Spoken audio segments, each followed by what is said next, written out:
Bonjour à tous et à toutes et bienvenue du coup sur ce nouveau live métier. Alors aujourd'hui, j'ai la chance d'animer ce live métier. Je suis Sixtine et je vais être accompagnée pour l'animation de Elisabeth qui sera co-animatrice. Comment ça va Elisabeth? Ça va super, et toi, Sixtine? Ça va très bien et bien en plus parce qu'aujourd'hui, on reçoit Patrice. Alors Ouais. Patrice, bonjour, est-ce que ça va? Bonjour, oui, ça va. Ouais, content d'être là. Bon, alors comme vous le savez, vous pouvez poser toutes vos questions dans le chat et Elisabeth s'occupera du coup d'y répondre et de faire remonter les questions. Donc franchement, n'hésitez pas. En plus, aujourd'hui, Exactement. Patrice est très motivée à répondre à toutes vos questions. Hein, n'est-ce pas, Patrice?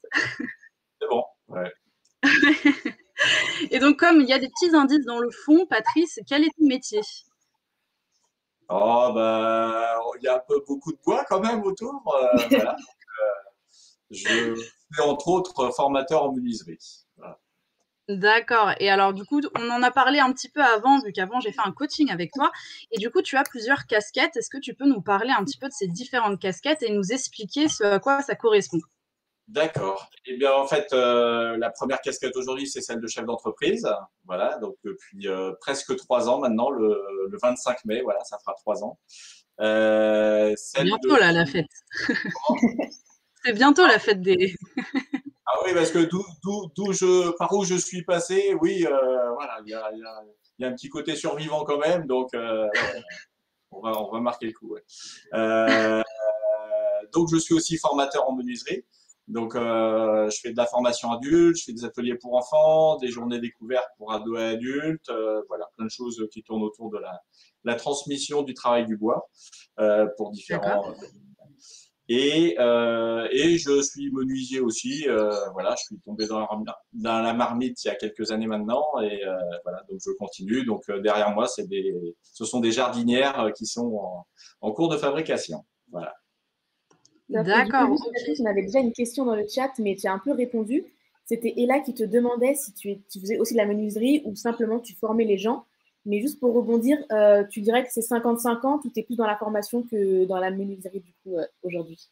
Ah, très bonne question. En fait, c'est en train, enfin, l'objectif, c'est de faire de plus en plus de formations et de moins en moins de menuiserie par moi-même, parce que l'idée, c'est de faire ces ouvrages de menuiserie avec les stagiaires, avec les gens qui viennent apprendre les métiers ici, parce j'en prends jamais mieux qu'en faisant.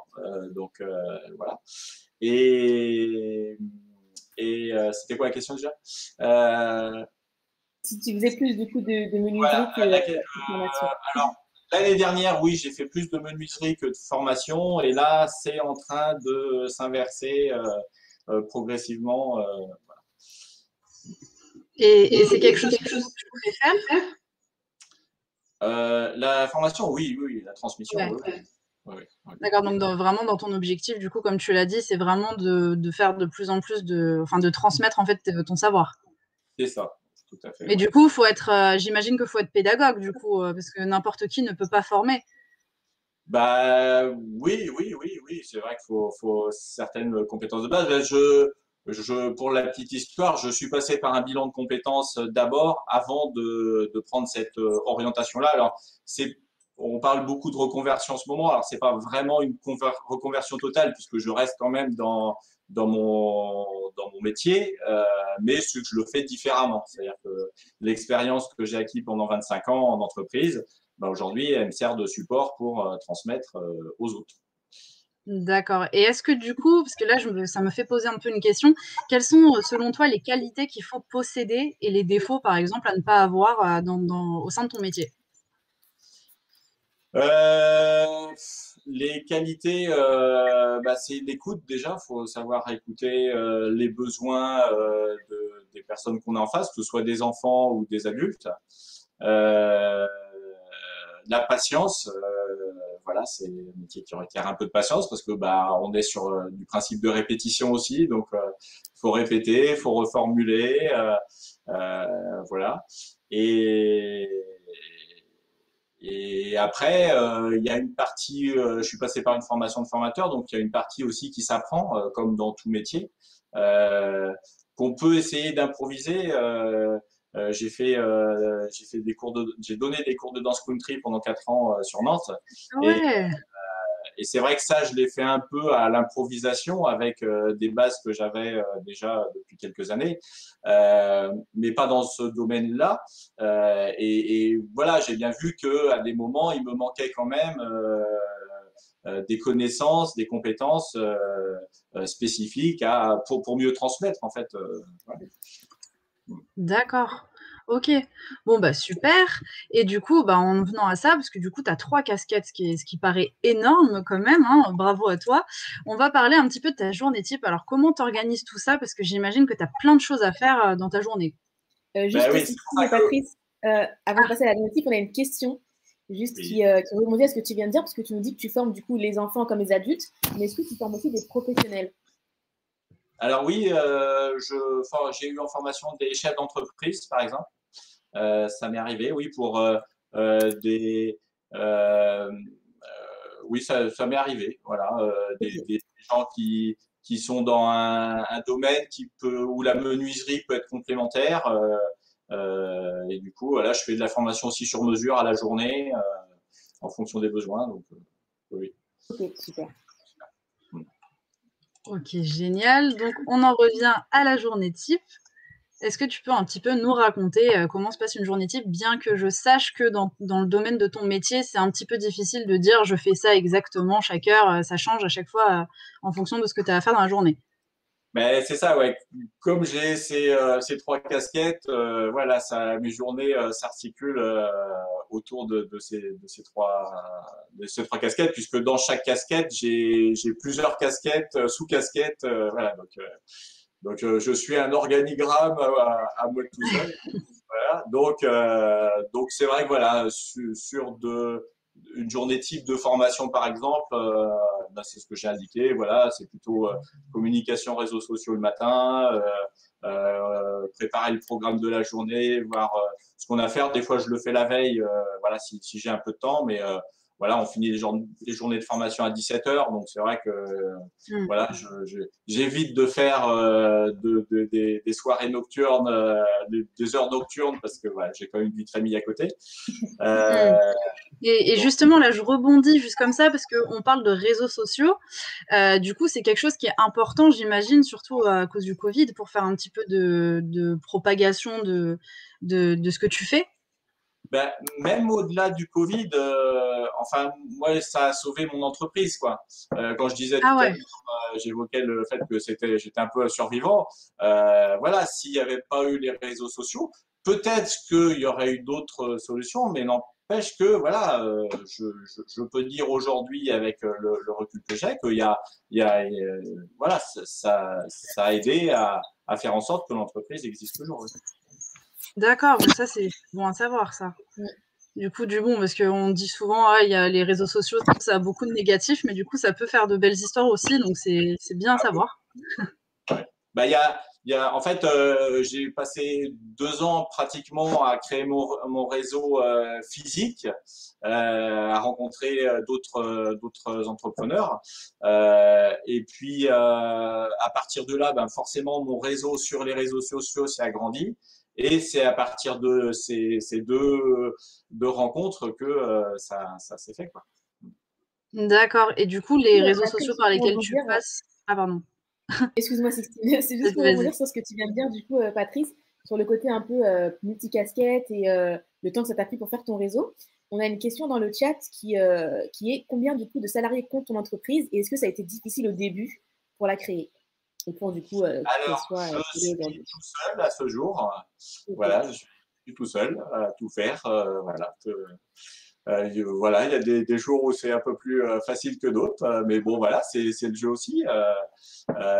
Et puis le démarrage, enfin la création d'entreprise en elle-même n'a pas été trop compliquée, mais c'est l'après en fait qui a été plus difficile. Parce qu'en fait, alors je vais pas rentrer dans tous les détails, mais il y a aujourd'hui un business de la création d'entreprise qui existe et qui malheureusement n'est là entre guillemets que pour faire du business sur la création d'entreprise. Et ce qui fait que il y a quelques années en arrière, on était à 70% d'échecs au bout d'un an quoi, de création d'entreprise. Donc, ça veut dire que sur 100% d'entreprises, il en reste que 30 qui tiennent encore au bout d'un an, sachant que 2 ans, 3 ans, voilà, on sait que sur les années qui suivent, ça peut être difficile aussi, surtout là avec ce qu'on vient de vivre dernièrement. Ça n'a pas dû, genre, j'ai pas les chiffres de 2020, mais ça n'a pas forcément dû arranger les choses. Donc, non, la première année et demie a été très difficile. Ouais. Ouais, mais voilà, c'était, enfin, il n'y a pas d'école pour apprendre à être chef d'entreprise. En fait, c'est un peu comme parents. Voilà, je sais pas si vous l'êtes, mais on apprend sur le tas, on apprend en faisant, on apprend et en faisant des erreurs aussi, quoi. Et ça fait partie de l'expérience. Et c'est comme ça aussi qu'on apprend voilà, et qu'on s'améliore. Et puis qu'on peut après aussi épauler d'autres personnes qui vont passer peut-être par ces phases-là. Voilà. Et est-ce que tu aurais un message à faire passer aux jeunes qui, par exemple, veulent tenter l'expérience de l'auto-entrepreneuriat? Mais de toute façon, toute expérience est bonne à tenter, je dirais, hormis les expériences extrêmes, mais autrement, au niveau humain, enfin voilà, moi même si ça a été difficile, ce démarrage, je n'ai aucun regret, de ne plus être salarié aujourd'hui, voilà, parce que j'ai d'autres compensations à côté qui font en fait, moi, je suis né dans la marmite de l'optimisme, donc j'ai plutôt tendance à regarder ce qui va bien que ce qui va pas bien. Alors, on m'a dit, ouais, mais c'est du déni, mais non, mais n'empêche que si j'avais eu ce comportement-là de regarder plutôt ce qu'elle n'est pas, l'entreprise, elle n'existerait pas aujourd'hui, elle n'existerait plus aujourd'hui. Et je serais à me morfondre dans une entreprise, à retourner en production, enfin bref, ou à faire un truc qui me nourrit pas autant que ce que je vis aujourd'hui, même si voilà, ça peut être un petit peu difficile par moment, mais il y a tellement de compensations à compter que voilà, il n'y a aucun regret. Du coup, il y a une question pour rester un peu sur la thématique de l'entrepreneuriat, à savoir si tu as toujours voulu créer ta propre entreprise, même quand tu étais déjà salarié, quand tu as déjà commencé du coup la menuiserie. C'est une très bonne question. Oui, en fait, la création d'entreprise, oui, ça faisait à peu près une dizaine d'années que ça traîne en tête. D'ailleurs, quand on est venu s'installer en Vendée il y a une dizaine d'années maintenant, j'avais amorcé un projet de création d'entreprise. Et puis bon, voilà, on voulait racheter une maison et il fallait 2 CDI pour la banque. Donc, j'ai mis le projet de côté. Et puis, alors qu'il n'était pas du tout un centre de formation à ce moment-là.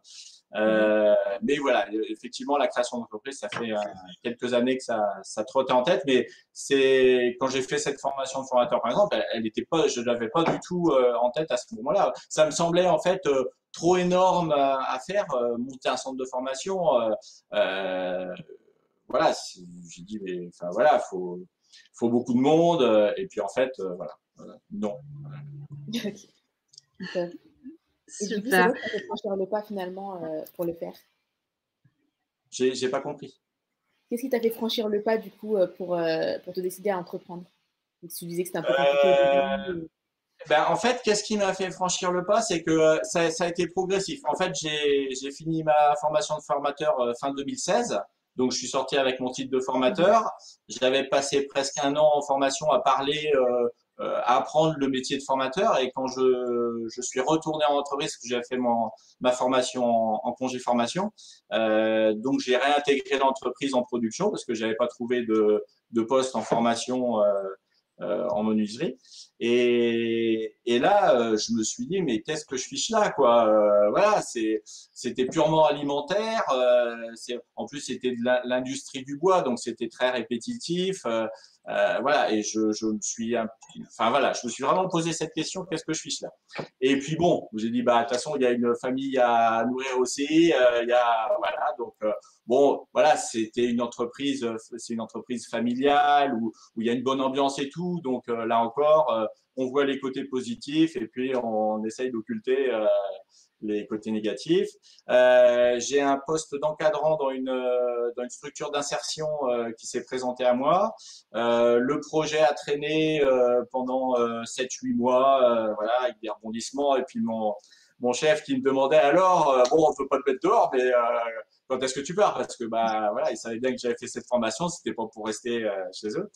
Et, euh, et, euh, et je comprenais pas pourquoi ça avait été fluide jusque-là, et puis que là, ça bloquait, quoi. Voilà. Et puis bon, voilà, j'ai continué pendant un an dans cette entreprise à différents postes. Euh, et donc à la suite de ce poste d'encadrant en structure d'insertion, donc dès la rentrée 2019, j'ai compris que ça se ferait pas. Là, j'ai dit, bah, faut que je prenne le taureau par les cornes et je trouve une solution. Donc, du coup, c'est là que l'idée de l'entrepreneuriat est revenue, sauf qu'il est revenu avec l'idée de pourquoi pas monter une structure d'insertion, parce que c'est vrai que le social me plaît bien aussi. Et voilà, j'ai dit bon. Donc, je me suis renseigné un peu, j'avais commencé un prévisionnel, tout ça. Et finalement, en fin d'année, on m'a fait comprendre que bah, ce serait pas faisable. Donc là, je suis retourné le lendemain au boulot faire ma journée et il y a eu un déclic qui s'est fait. J'ai dit bah peut-être que ça peut pas se faire, mais peut-être qu'un centre de formation ça peut se faire. Et ce qui est drôle, c'est que dès que le déclic s'est fait, en fait, toutes les idées sont venues, le nom de l'entreprise, quoi proposer, comment le proposer, à qui, etc. Mais en plus, comme je m'ennuyais dans mon poste, le cerveau, il carburait à bloc. Et il y a un enthousiasme qui est né au fur et à mesure. Et là, voilà, j'ai senti que bah, c'était le moment de faire les choses. Et en plus, ma femme était en train, elle aussi, de se mettre à son compte. Donc, elle était accompagnée par Pôle emploi. Donc, elle assistait à des réunions. Et donc, en fait, les personnes qu'elle rencontrait, elle me refilait les coordonnées et moi, je les contactais après et tout. Donc, c'est vrai que ça m'a gagné du temps aussi plutôt que de m'éparpiller dans les recherches.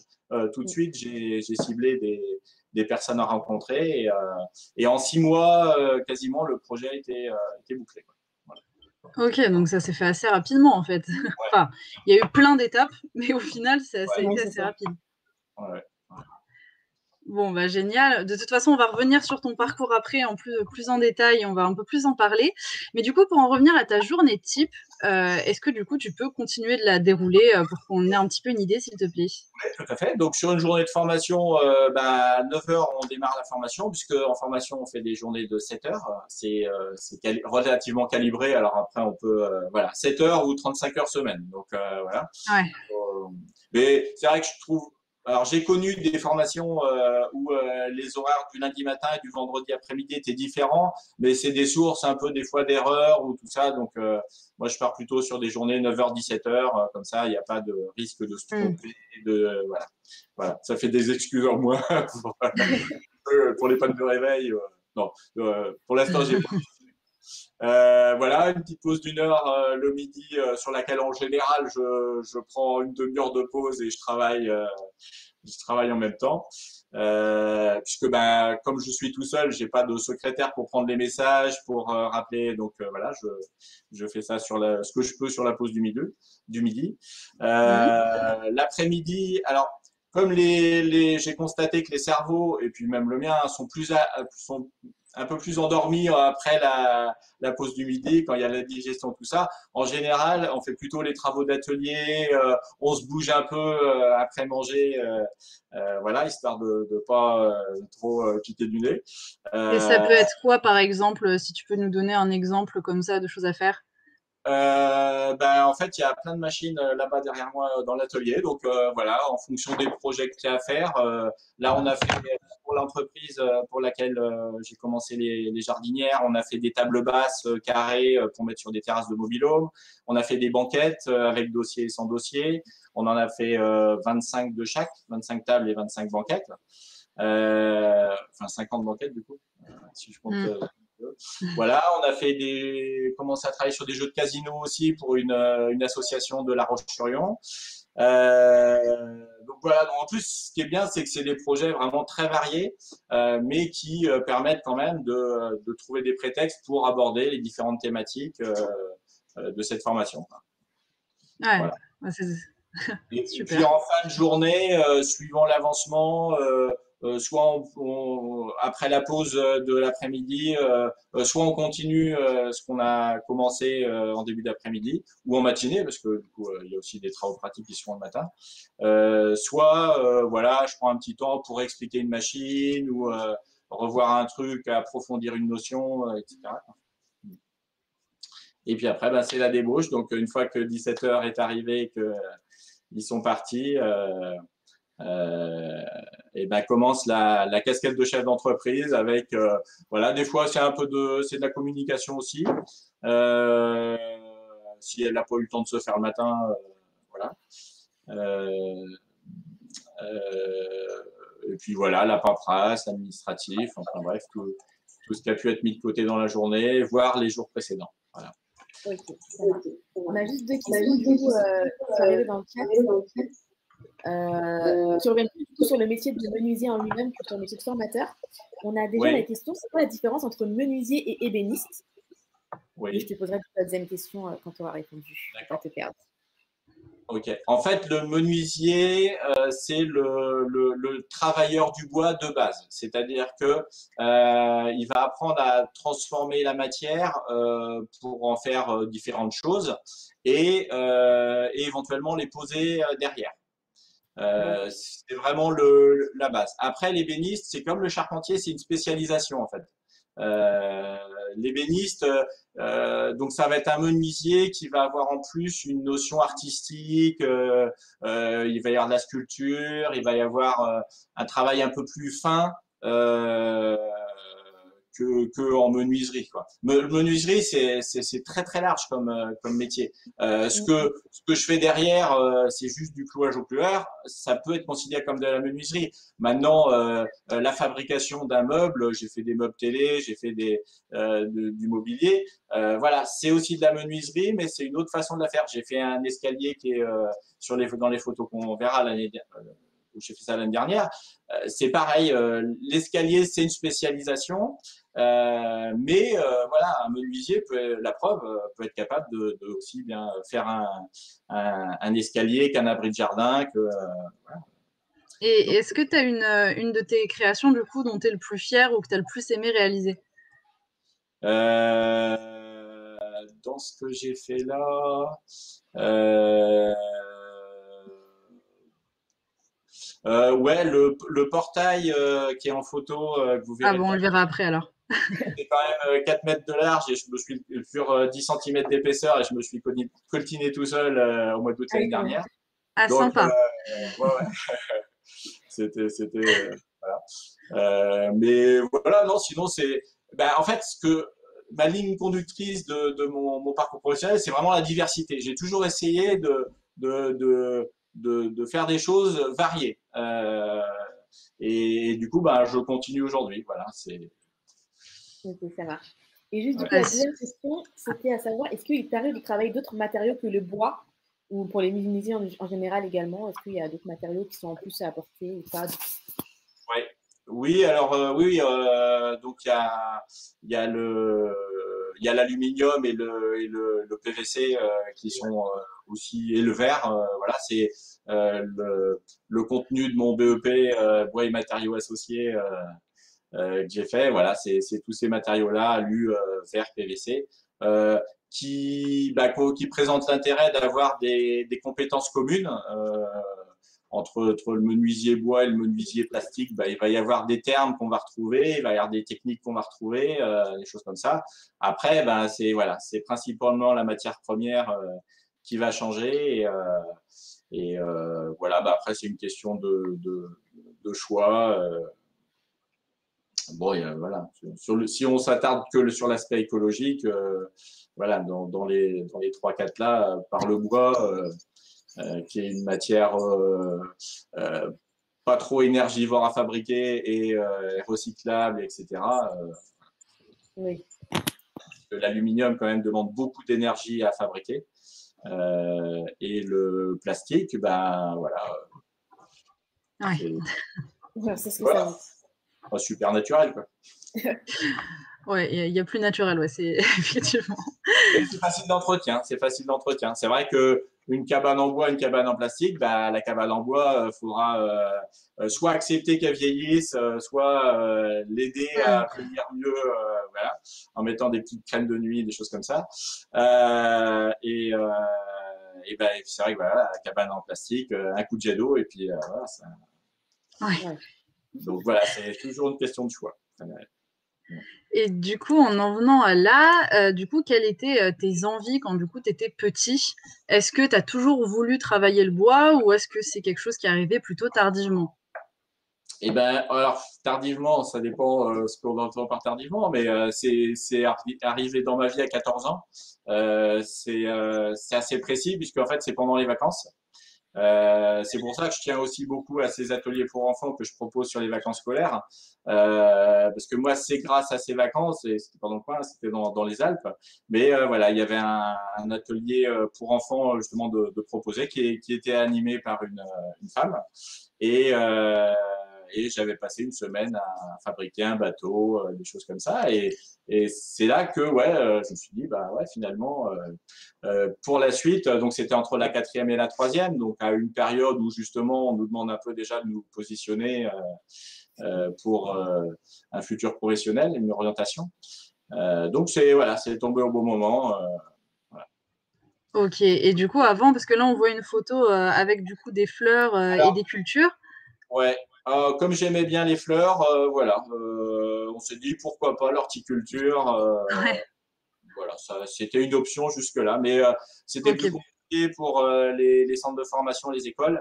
Euh, Voilà. Puis, voilà, il y avait aussi ce côté-là, c'est que le bois c'était plus facile à trouver et à gérer. Voilà. Ouais, et puis vraiment le stage que tu as fait, ça t'a un petit peu vraiment décidé à faire ça, quoi. Ouais, ouais, oui, Hmm. c'est vraiment parti de là. Parce que sinon, avant, j'ai pas trop de. Alors, comme je disais ce matin, voilà, j'ai sans doute demandé à mes parents un jour d'être vétérinaire et tout, mais j'étais pas du tout Hmm. bon élève à l'école. Hmm. Donc, voilà, il y a des Hmm. portes qui se sont fermées un peu automatiquement, comme ça, bizarrement. D'accord, bah justement, parlons de ton parcours. Est-ce que tu peux un petit peu nous raconter, donc tout à l'heure tu es un petit peu revenu brièvement sur certains points, mais du coup là le reprendre un petit peu pour qu'on voit un peu plus ton parcours. D'accord. Eh ben, mon parcours, bah déjà, j'ai réussi à aller jusqu'en troisième sans redoublement, sans trop de problèmes. Voilà, je m'en suis tiré pas trop mal.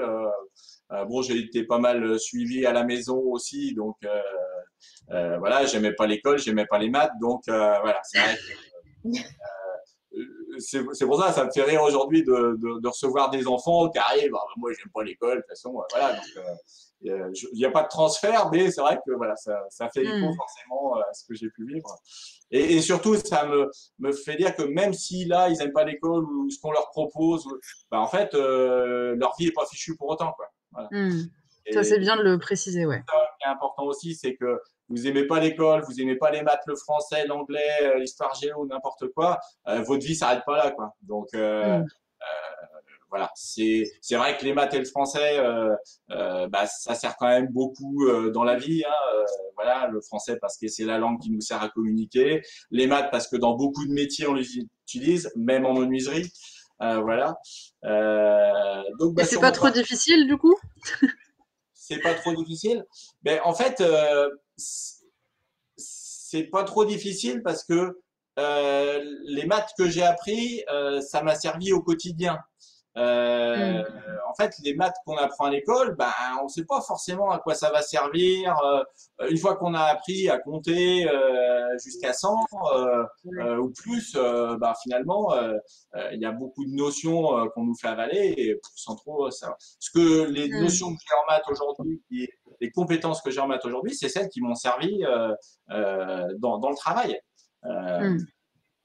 donc, j'ai une nette préférence toujours pour la langue, pour le français, mais voilà, sur ce que j'ai besoin de savoir, de connaître en maths, bah, ce que je connais me suffit. Voilà. Euh, D'accord. Donc, lycée pro pendant 4 ans, lycée professionnel pendant 4 ans du côté de Saint-Nazaire, voilà.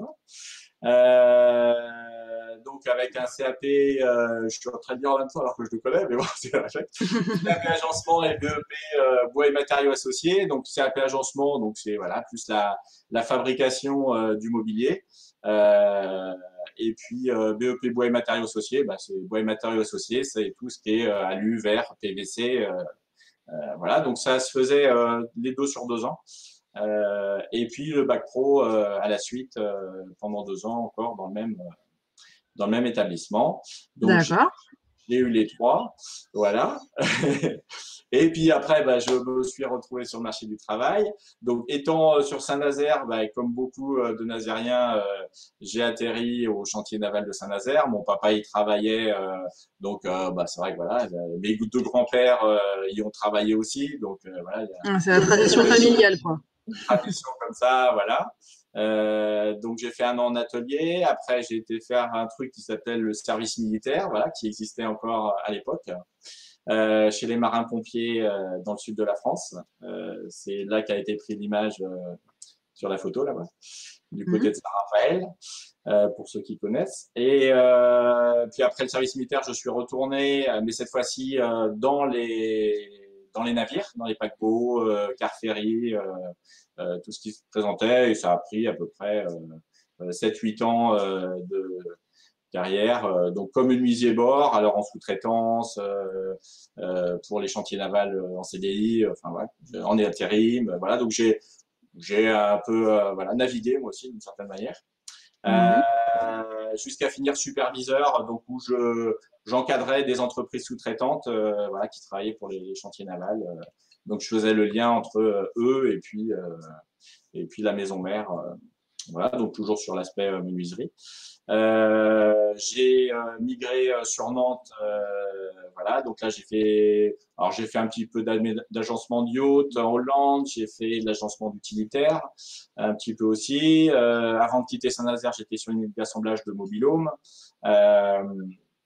Et puis, du coup, j'ai fait 5 ans sur Nantes dans la même entreprise où on faisait tous les aménagements, donc bois loisirs création, où on faisait tous les aménagements extérieurs en bois, donc des abris de jardin, des clôtures, des barrières, des terrasses, tout ce qui peut se faire en extérieur. Donc, plutôt menuisier atelier.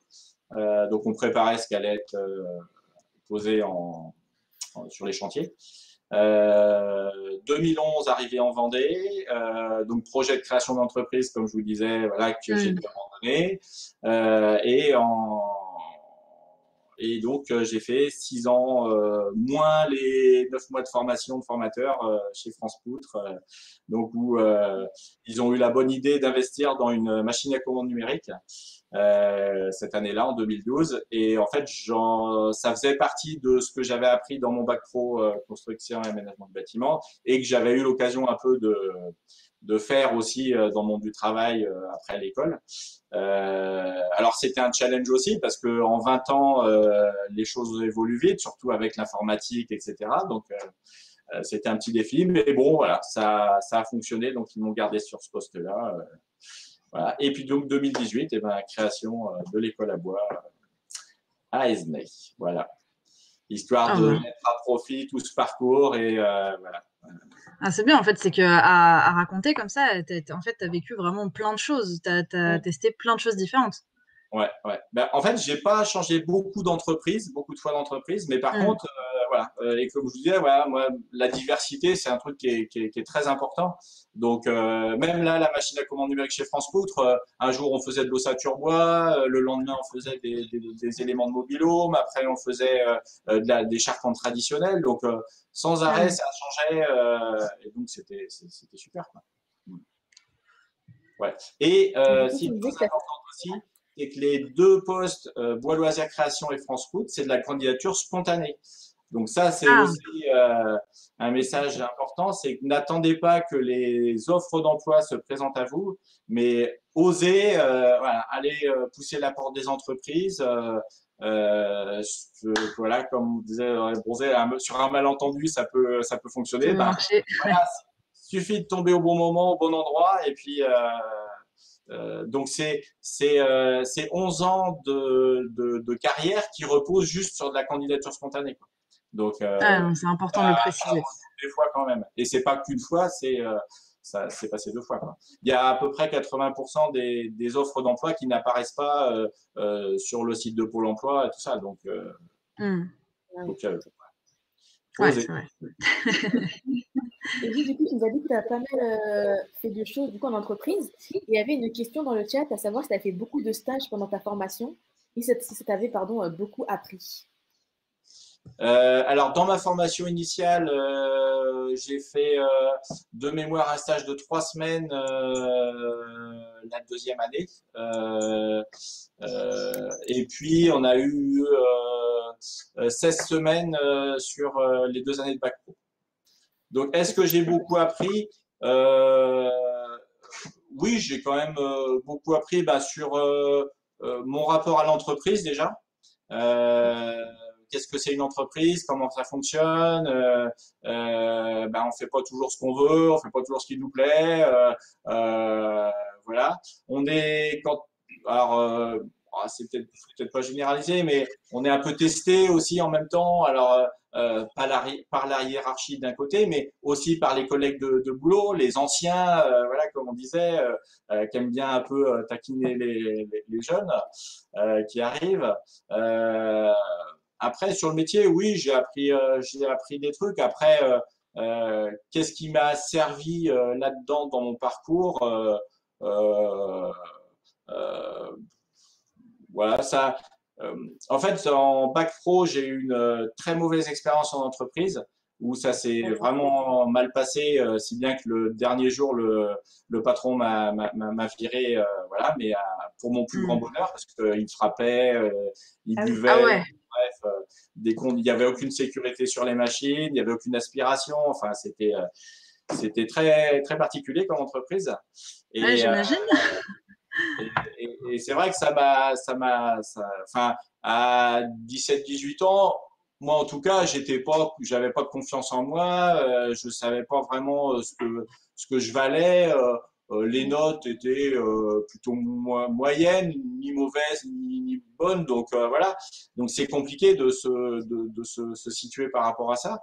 Et c'est vrai que voilà, quand j'ai eu affaire à ce patron-là, ma confiance en moi a encore repris un coup derrière les oreilles.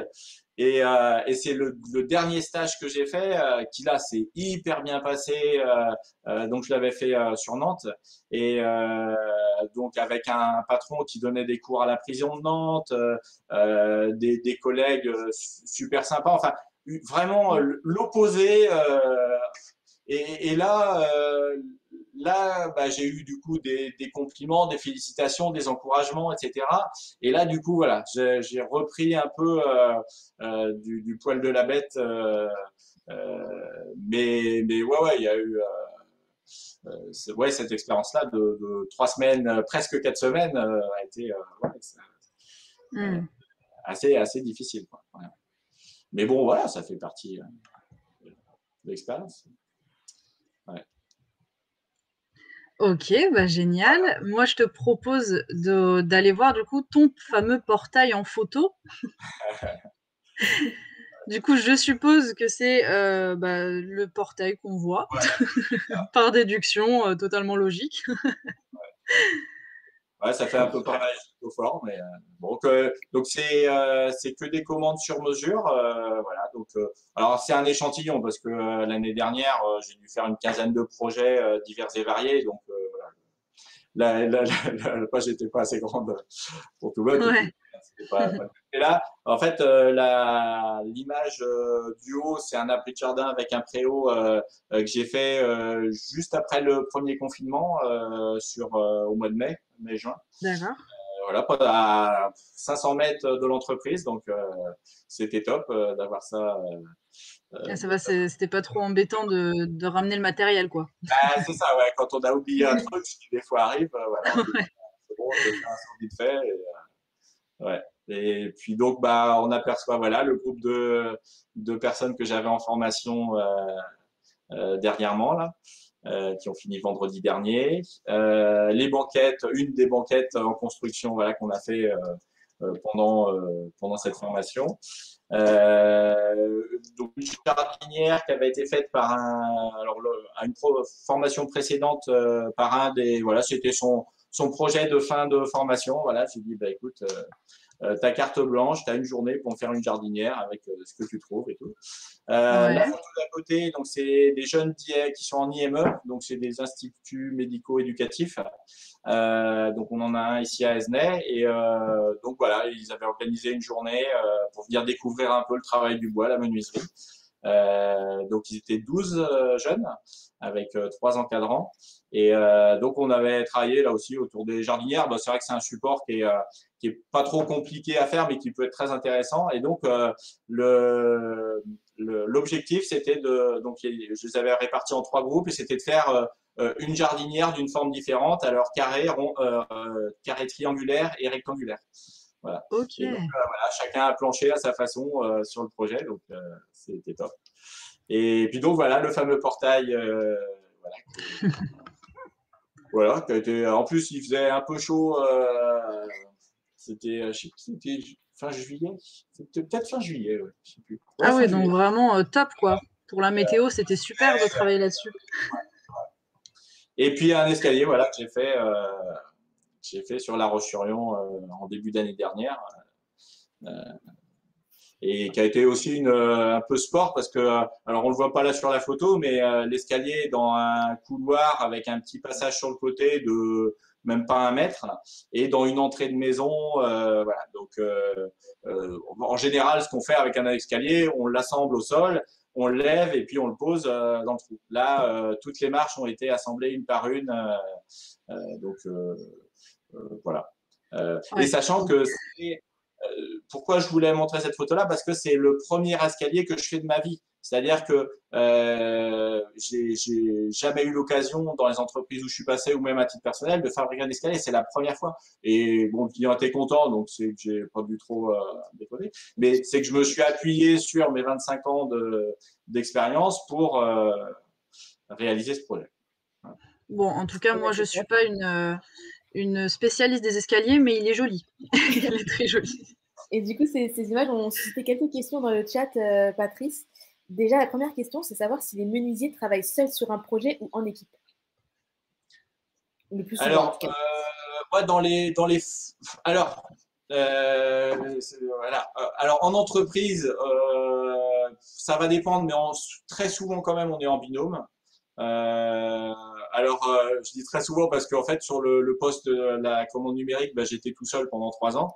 Donc, voilà, il y a des exceptions aussi.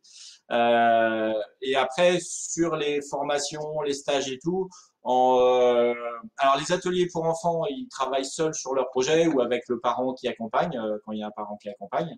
Mais après, oui, en formation, et j'aime bien voilà, faire travailler en groupe. Bah, surtout que c'est pas des gens expérimentés, donc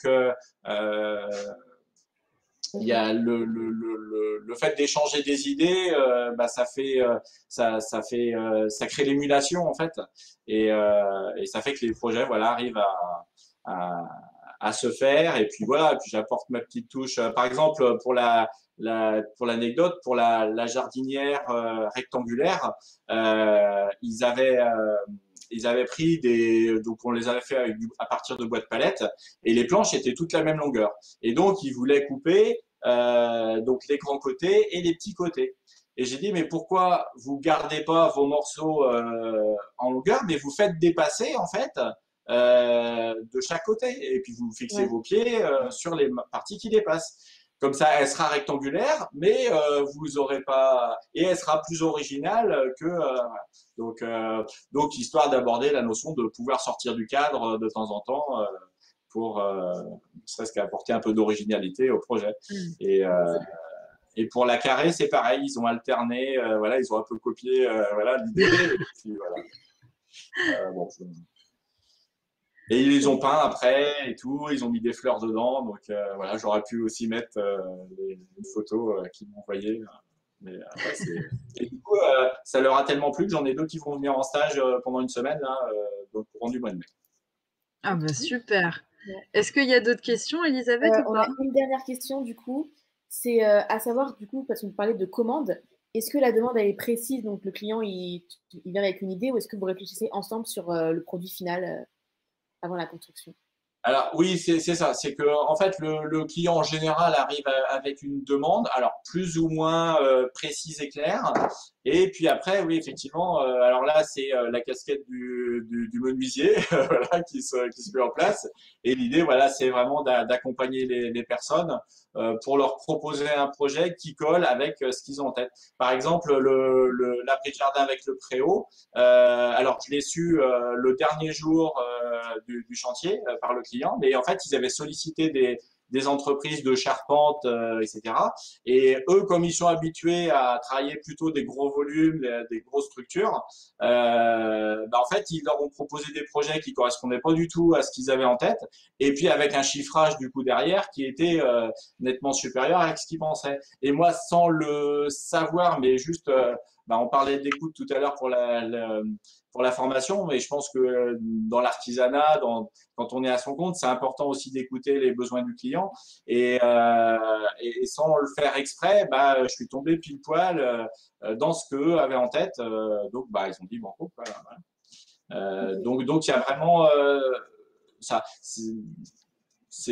Là l'escalier c'est pareil. Bon voilà, on va en fait c'est une ancienne trémie, donc un ancien trou dans le plancher qui avait été muré, qui a été réouvert, donc il y avait eu déjà un escalier à cet endroit-là. La contrainte c'était qu'ils voulaient réaménager un placard en dessous l'escalier.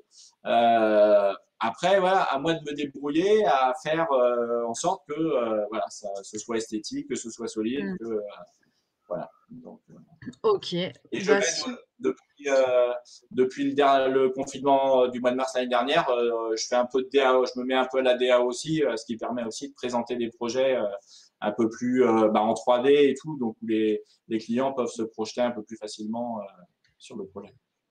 Ouais, parce que ça doit être compliqué parfois de se projeter.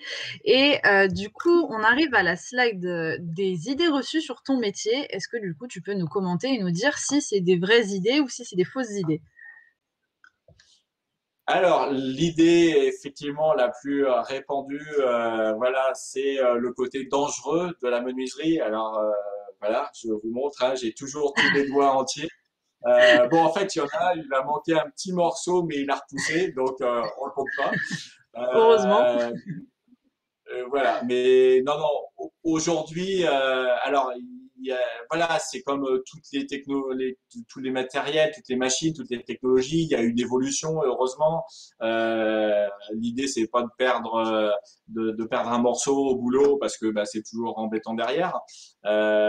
Mais voilà, il y a cette image de la menuiserie qui est dangereuse. En fait, ce qui est dangereux, c'est l'inattention, c'est l'absence de protection d'organes de sécurité. Euh, voilà. Après, c'est comme quand on conduit ou quand on fait de la cuisine ou enfin, en fait, tout est danger potentiel quoi. À partir du moment où on fait pas ce qu'il faut et qu'on le fait pas bien, voilà. Je veux dire, quand on est au volant et qu'on a la tête ailleurs, on prend un peu plus de risques que quand on est attentif et concentré. Donc, la menuiserie, c'est pareil. Donc, moi, dans les formations ou dans les ateliers, l'idée, c'est de montrer ce qu'il faut faire et ce qu'il faut pas faire, de montrer ce qui est à disposition pour se prémunir des accidents. Et voilà. Et si on fait tout ça, tout se passe bien. Après, de toute façon, le risque zéro n'existe pas. Donc, le maximum qu'on peut faire, c'est de limiter au maximum, donc avec de la prévention et puis avec de la protection et sur les parties coupantes. Par exemple, ils sont surpris, mais je leur dis, vous avez plus de risque de vous blesser avec un ciseau à bois si vous l'utilisez mal qu'avec une scie à format. Si vous avez les protections dessus et que vous n'avez pas les mains où il faut pas. Voilà. Ouais, non, c'est sûr. Et c'est là que ça relie du coup la deuxième idée reçue du c'est compliqué la menuiserie. C'est compliqué. Le, le, J'imagine que quand on est passionné, en fait, en soi, ça vient tout seul et puis après, ça devient des réflexes un petit peu. alors, une chose à la fois, c'est que je ne suis pas passionné. Ça, D'accord. je tiens à. j'aime beaucoup ce que je fais, j'aime beaucoup travailler le bois. En fait, pour moi, alors c'est personnel, hein, mais accolé au mot passion, il y a le mot, il n'y a plus rien qui existe à côté. Souvent, Mm. c'est un peu le cas des passionnés, c'est que voilà, les passionnés de moto ou voilà, de Dieu sait quoi, ils sont à fond dans leur truc et voilà. Moi, j'ai jamais eu cette démarche-là, c'est-à-dire que le travail du bois, c'est quelque chose qui me plaît. Voilà, la création, ça me plaît. La transmission, ça me plaît. Mais voilà, Ouais, je c'est ne vis pas. pas ça Mm. comme des passions. Voilà. D'accord. Donc après, le, le côté compliqué, en plus, c'est même, en fait, cette phrase-là, elle m'est venue d'un témoignage que j'ai eu. J'ai reçu un monsieur, en fait, qui était tout nouveau, récemment en retraite. C'était, pour l'année dernière, c'était en 2019. Et sa femme lui offrait une journée, voilà, parce que, bah, il avait eu ce rêve-là de travailler en menuiserie. Il n'avait pas pu, voilà, fils d'agriculteur, il avait pris la suite. Et voilà. Et à la fin de la journée, on avait fabriqué, je crois, une petite jardinière, voilà, avec différentes machines, etc. Et c'est la réflexion qu'il m'a fait. Il m'a dit, mais je pensais que c'était beaucoup plus compliqué que ça. Donc après, c'est vrai que quand on connaît des choses, bah, forcément, il y a plein de choses qui semblent évidentes, Mm. mais Bah, un je petit pense peu pas que comme ce soit le. aussi. Pardon, Comment. comme il y a écrit un petit peu à côté, tu peux peut-être y répondre en même temps. Est-ce qu'il faut vraiment être bon bricoleur ou est-ce qu'on peut, si on, parce que Bah, j'imagine que si il on est gauche, c'est un peu compliqué quand même. il faut être un peu manuel, mais tout dépend de séparer cette gaucherie d'où elle vient. Est-ce que c'est le manque de goût pour faire, ou est-ce que c'est vraiment de la maladresse? Mais enfin, moi dans le Mm. privé, je suis pas forcément si adroit que ça. Voilà, donc euh, alors en, et puis, le truc, c'est que la menuiserie, il y a tellement de façons de le faire, de la pratiquer, que en fait, on peut faire des choses hyper minutieuses. Il y a plein de tutoriels, de vidéos, de gens qui font des Mm. trucs super pointus, super minutieux. Et il y a des choses un peu plus grossières, mais qui restent de la menuiserie aussi, quoi. Mm. Donc bah, suivant sa personnalité, son envie, ses goûts et tout, voilà, on peut. Euh, Bon, bah, c'est bon à savoir en tout cas. Et enfin, on arrive à la dernière, c'est réservé aux hommes. Alors c'est vrai que on en a parlé un petit peu. Du coup, tu as eu une formatrice qui était une femme, du coup, si je me souviens bien. alors j'ai eu une formatrice. Lors Alors de quand tu as découvert la menuiserie. Alors oui, oui, la personne, effectivement, c'était une Oui. femme. Et d'ailleurs, pour l'anecdote, elle avait 4 frères et c'était la seule bricoleuse de la famille. Ah, Voilà. sympa. Et non, c'est vrai qu'aujourd'hui, alors il y a une ancienne génération de patrons, bah, lié aussi au risque, c'est-à-dire que bah, il y a 20 ou 30 ans en arrière, effectivement, la menuiserie, c'était très dangereux. Enfin, les moteurs étaient à l'extérieur des machines pour les premières machines. Il y avait les courroies qui se baladaient à côté. Donc, on peut imaginer qu'effectivement, c'était très, très facile de se blesser gravement. Mm. Et du coup, les conditions physiques d'exercice, elles étaient difficiles. Donc effectivement, bah, voilà, on sait très bien que globalement, bah, les hommes ont un peu plus de force musculaire que les femmes.